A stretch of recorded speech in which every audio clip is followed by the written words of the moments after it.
దేవుని నామానికి స్తోత్రం అండి. మరి ఎలా ఉన్నారు? దేవుడి కృపలో వర్ధిల్లుతున్నారా? మనము ప్రతిరోజు కూడా కొన్ని ఆలోచనలు కలిగి ఉంటాము. అందులో చాలామందికి వచ్చే ఒక ఆలోచన ఏంటంటే, నా జీవితం ఎందుకు ఇలా ఉంది, వాళ్ళు ఎందుకు ఇలాగ ఉన్నారు, నేను ఎంతో భక్తిగా ఉంటున్నానే కానీ నా జీవితం మాత్రం ఆశీర్వాదంగా లేదు, వారేమో భక్తిగా లేరు కానీ వారి జీవితం ఎందుకు ఆశీర్వాదకరంగా ఉంది అని మీకు ఆలోచన రావచ్చు. దేవుడి వాక్యం సెలవిస్తుంది, దేవుడు చెడ్డవారి మీద మంచివారి మీద కూడా సూర్యుని ఉదయింపజేస్తున్నారని, అలాగే నీతిమంతుల మీద అనీతిమంతుల మీద కూడా వర్షం కురిపిస్తున్నారని దేవుడి వాక్యం సెలవిస్తున్న రీతిగా దేవుడు అందరినీ ఆశీర్వదించడానికి ఇష్టపడుతున్నారండి. ఎందుకంటే దేవుడు అందరికీ తండ్రే ఉన్నారు. మరి అలాగైతే చెడ్డవారి పరిస్థితి ఏంటని అని మీరు అనుకోకండి.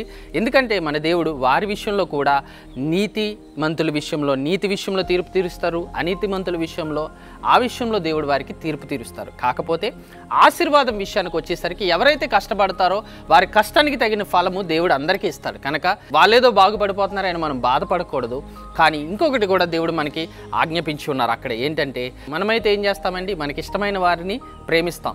మనల్ని ఎవరైతే దూషించారో, మనల్ని ఎవరైతే ఇష్టం వచ్చినట్లు మాట్లాడుతున్నారో వారిని మనము ద్వేషిస్తాం. కానీ దేవుడు చెప్తున్నారు, నేను ఎలా ఉన్నాను, నేను మంచివారి మీద చెడ్డవారి మీద కూడా సూర్యుని ఉదయింపజేస్తున్న రీతిగానే మీరు కూడా మిమ్మల్ని ద్వేషించే వారి కొరకు మీరు ప్రార్థన చేయాలని, మిమ్మల్ని ఎవరైతే దూషిస్తున్నారో, మీకు ఎవరైతే శత్రువులుగా ఉన్నారో వారి విషయంలో మీరు ఏం చేయాలంటే వారి కొరకు మీరు ప్రార్థన చేయాలని దేవుడు వాక్యం సెలవిస్తుంది. కనుక దయచేసి నా ప్రియ సహోదర సహోదరి, మన దేవుడు ప్రేమించే దేవుడు కనుక మనం ఏం చేయాలంటే, మనల్ని హింసించే వారి కొరకు మనము ప్రార్థన చేయాలి.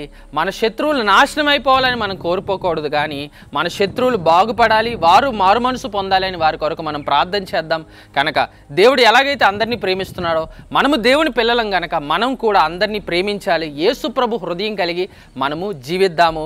అట్టిగా జీవించినప్పుడు దేవుడి సంతోషం మన హృదయంలో ఉంటుంది. అలాగే ఇతరులు కూడా మనలో ఉన్న క్రీస్తుని చూస్తారు. కనుక దయచేసి ఈ రోజు నుంచి మీరు ఎవరితో గొడవ పడుతున్నారో వారితో ఇంకా గొడవ పడటం మానేయండి, సమాధాన పడండి, వారి కొరకు ప్రార్థన చేయండి. దేవుడు మిమ్మల్ని ఆశీర్వదిస్తారు, వారిని కూడా ఆశీర్వదిస్తారు. కనుక ఈ రోజు నుంచి మీరందరూ కూడా యేసు ప్రభు వల్ల ఇతరుని క్షమిస్తారని, ఇతరుల్ని ప్రేమిస్తారని ఆశపడుతున్నాను.